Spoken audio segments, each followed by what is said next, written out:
കോൺഗ്രസിന്റെ വർക്കിംഗ് പ്രസിഡന്റായി ഷാഫി എത്തിയതോടെ ആവേശവും ആർജവും വർദ്ധിച്ചിരിക്കുകയാണ്.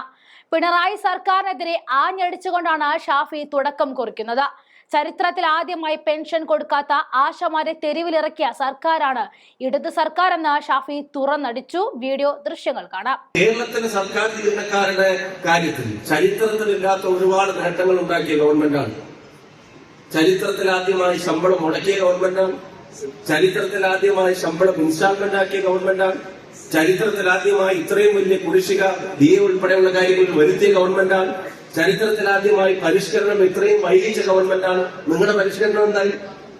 അതും നടപടിയായിട്ടില്ല.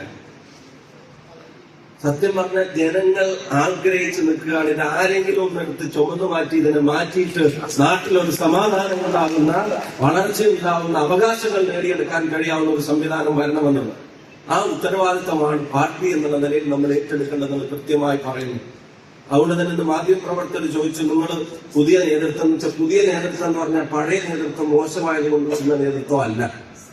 പഴയ നേതൃത്വം ചെയ്യുന്ന ഒരുപാട് നല്ല കാര്യങ്ങളുടെ സ്ട്രോങ് ആയിട്ടുള്ള തുടർച്ചയ്ക്ക് വേണ്ടി ഇനി ഇവിടുന്ന് അങ്ങോട്ട് വരുന്ന ഒരു പീരീഡിൽ ലോക്കൽ ബോഡി ഉൾപ്പെടെ, അതുപോലെ തന്നെ നിങ്ങൾക്കറിയാം നിയമസഭാ തെരഞ്ഞെടുപ്പുള്ള കാര്യങ്ങളിൽ ഒന്ന് റിഫ്രഷ് ആയിട്ട് കൂടുതൽ വർക്ക് ചെയ്യുന്ന കാര്യത്തിലുള്ള ഒരു സംവിധാനമാണ് നേതൃത്വം എന്ന് പറയുന്നത്. അല്ലാതെ മുമ്പുള്ളവരെല്ലാം മോശമായി കൊണ്ടുവെക്കുന്ന അല്ലല്ലോ. അപ്പൊ അത് ചെയ്യാനുള്ള ഉത്തരവാദിത്തം എന്താണെന്ന് ചോദിച്ചാൽ ആദ്യം പറയാനുള്ളത് ജനങ്ങളെ കേൾക്കും എന്ന് തന്നെയാണ് ആദ്യം പറയാനുള്ള മറുപടി. ജനങ്ങളെ കേൾക്കും, അവർക്ക് ആവശ്യമുള്ളത് തിരിച്ചറിയും, അവർക്ക് ആവശ്യമുള്ളത് അവർ ഈ ഗവൺമെന്റിന്റെ ചെയ്തികളിൽ എന്തെല്ലാം കാര്യങ്ങൾ കൊണ്ട് മടുത്തിട്ടുണ്ടോ ആ മടുത്തതിന് കൃത്യമായ ബദലുകൾ അവതരിക്കും. അപ്പൊ അങ്ങനെയാണെങ്കിൽ KCFന്റെ മുമ്പിൽ വെക്കാനുള്ള ചെറിയൊരു നിർദ്ദേശം, ചെറിയൊരു അഭിപ്രായം എന്ന് പറയുന്നത്, സഹകരണ മേഖലയിൽ അനിവാര്യമായ മാറ്റങ്ങളെ സംബന്ധിച്ചുള്ള പ്രായോഗികമായതും വിശ്വാസ്യത കാക്കാൻ കഴിയാവുന്നതുമായിട്ടുള്ള നിർദ്ദേശങ്ങൾ നിങ്ങളെ കൂടെ കേട്ടിട്ട് തന്നെയായിരിക്കും നയങ്ങൾ രൂപീകരിക്കുക എന്നുള്ളത് ഈ സമ്മേളനത്തിന് മുമ്പിൽ വെക്കാൻ ആഗ്രഹിക്കുക. എനിക്ക് ഒരുപാട് കാര്യങ്ങൾ ഈ മേഖലയിൽ ഒരുപാട് കാര്യങ്ങൾ ഇവിടെ പറയുന്നത്. പെൻഷനെ സംബന്ധിച്ച് പെൻഷൻ ഫണ്ടിൽ നിന്ന് ട്രഷറിയിലേക്ക് മാറ്റാൻ എത്ര കോടി? 1400 കോടി രൂപ ഇതിൽ നിന്ന് മാറ്റാൻ. ഇപ്പൊ ഇതിൽ നിന്നുള്ള പൈസ ഇങ്ങനെ അവരവരുടെ കുടുംബത്തിലേക്കും നേതാക്കന്മാരുടെ കുടുംബത്തിലേക്കും ഒക്കെ മാറ്റി മാറ്റി ശീലിച്ചിട്ട് ഇതിൽ കിടക്കുന്ന പൈസ കണ്ട അപ്പൊ ഗവൺമെന്റിനും CPM-നും ഒരു അളക്കമാണ്. അത് എവിടേക്കെങ്കിലും ഒന്നെടുത്ത് മാറ്റണം എന്നുള്ള ആഗ്രഹമാണ്. ഇപ്പൊ പെൻഷൻ ഫണ്ടിൽ നിന്ന് 1400 കോടി രൂപ മാറ്റാനുള്ള ശ്രമം നടക്കുന്നു എന്ന് പറയുന്നു. ജീവനക്കാരുടെ വെൽഫെയർ ഫണ്ടിൽ നിന്ന് എത്ര കോടിയാണ് ട്രഷറിയിലേക്ക് മാറ്റാൻ ശ്രമം നടക്കുന്നത്? ജീവനക്കാരുടെ വെൽഫെയർ ഫണ്ടിൽ നിന്ന് 400 കോടി. ജീവനക്കാരുടെ വെൽഫെയർ ഫണ്ടിൽ നിന്ന് പോലും പണം ട്രഷറിയിലേക്ക് മാറ്റാൻ വേണ്ടി ശ്രമിക്കുക. നിങ്ങൾ ആലോചിച്ച് നോക്കുക, ഏത് ദിശയിലേക്കാണ് അവർ ഈ കാര്യങ്ങൾ കൊണ്ടുപോകുന്നത്?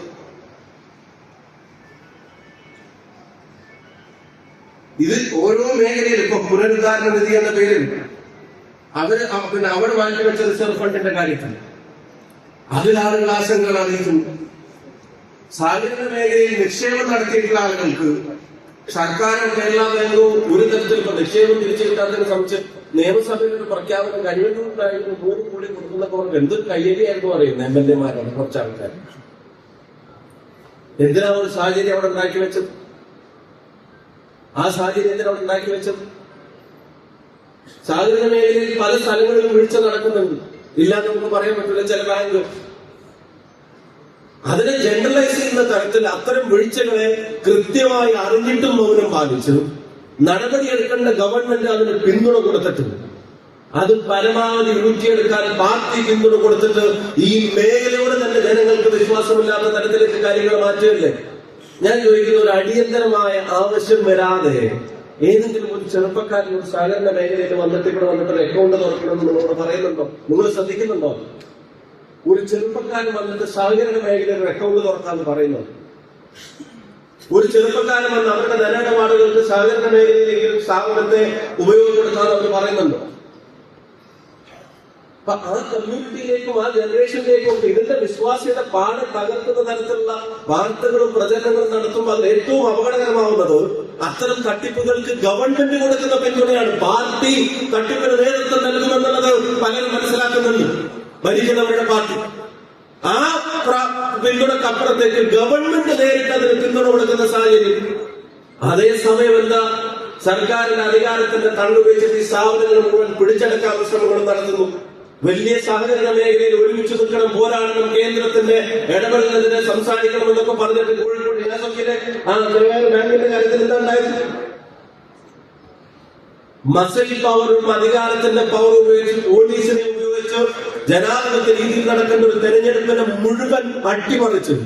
അത്തരത്തിലൊരു നീക്കം ഉണ്ടായിരിക്കില്ല എന്നുള്ളത് എല്ലാവരുടെയും മുമ്പിൽ ഉറപ്പു പറഞ്ഞുകൊണ്ട് അത് നേർവിപരീതമായി നേരെ പുലരുന്നതിന് മുമ്പ് തന്നെ മുഴുവൻ അതിക്രമവും അഴിച്ചുവിട്ട് സ്ഥാപനങ്ങൾ പിടിച്ചെടുക്കാൻ ശ്രമിക്കുക.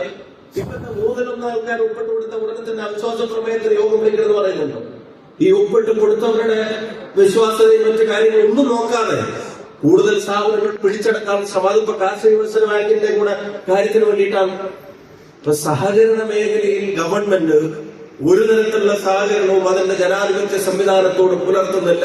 ഒന്ന് പിടിച്ചെടുക്കാനുള്ള ആഗ്രഹം, പിടിച്ചെടുത്ത സ്ഥലത്ത് നിന്ന് കവരാനുള്ള ആഗ്രഹം, കവരാൻ കഴിയാത്തിടത്തുള്ള ഫണ്ടെടുത്ത് ട്രഷറിയിലേക്ക് മാറ്റാനുള്ള ആഗ്രഹം എന്നുള്ളതൊക്കെ ഈ മേഖലയുടെ മുഖമുദ്രയായിട്ട് മാറുമ്പോ ഞാൻ ആവർത്തിച്ച് പറയുന്നു, ഐക്യ ജനാധിപത്യ മുന്നണി കേരളത്തിൽ അധികാരത്തിൽ വരുന്ന നിമിഷത്തിലേക്ക് ജനം കാത്തിരിക്കുമ്പോ ആ ഇടപെടൽ നടത്താൻ ആഗ്രഹിക്കുന്ന കാര്യങ്ങളിൽ മുൻപന്തിയിൽ പോസിറ്റീവായി നിങ്ങളെ ഉൾപ്പെടെ കേട്ട് ജനങ്ങൾക്ക് വിശ്വാസ്യതയുള്ള തരത്തിൽ സഹകരണ മേഖലയിൽ കൃത്യമായ ഇടപെടലുകൾ ഉണ്ടായിരിക്കുമെന്നുള്ളത് ഈ നിങ്ങളിലൂടെ ഈ നാട്ടിലെ ജനങ്ങൾക്കും മറ്റുള്ള ആളുകളിലേക്കും കൂടെ പിന്നെ പറയാൻ തന്നെ ഞങ്ങൾ ആഗ്രഹിക്കുന്നു.